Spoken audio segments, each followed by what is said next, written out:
I want to read a scripture passage to you. This is from the book of Matthew chapter 22, and it's verses 15 through 22. Here, check this out. Then the Pharisees met together to plot how to trap Jesus into saying something for which he could be arrested. They sent some of their disciples along with the supporters of Herod to meet with him. "Teacher," they said, "we know how honest you are. You teach the way of God. Truthfully, you're impartial and don't play favorites. Now, tell us, what do you think about this? Is it right to pay taxes to Caesar or not?" Verse 18, but Jesus knew their evil motives. "You hypocrites," he said. "Why are you trying to trap me?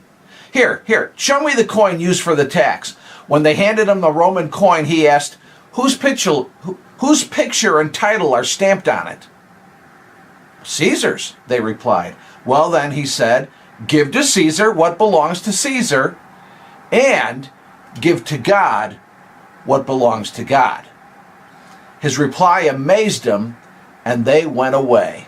So what's happening in this encounter between Jesus and the Pharisees is an attempt to trap Jesus. It says it specifically in the text. And basically what the Pharisees are trying to do in the encounter is to present two significant areas of influence and importance, two areas of power and even authority in the lives of human beings. The government on one hand, and God on the other hand. And the trap is try to force Jesus to make a choice between one or the other. One or the other. If he appears to be siding with Caesar, which would be another way of saying the government, that would make Jesus, who was pretty popular with the people at that time, really, really unpopular with the Jewish people who recognized themselves as a distinct nation, and yet they were very unhappily under Roman rule, Roman occupation. But if he took the choice of siding with God, and they probably assumed that he'd be pretty likely to do that, that would mean the Pharisees could present Jesus to the Roman authorities as a troublemaker, as a revolutionary, somebody who's trying to stir up revolution against Caesar and the Roman rule. It was pretty clever on the part of the Pharisees, really, because it's one of those, they got him either way. Which one's it going to be? This one or that one? Either answer he gives, they sort of like, got him. Apparently, it didn't occur to them to consider what Jesus basically offered as the answer, which is not this one or this one, this or this, but actually both.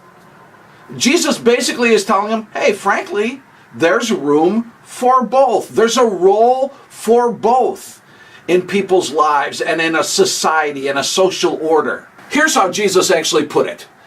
Give to Caesar, and that would be a way of saying, to the government, give to Caesar what belongs to Caesar. And give to God what belongs to God. Oh, I know. This whole thing that I just talked about raises further questions, and we're going to deal with some of those further questions tomorrow.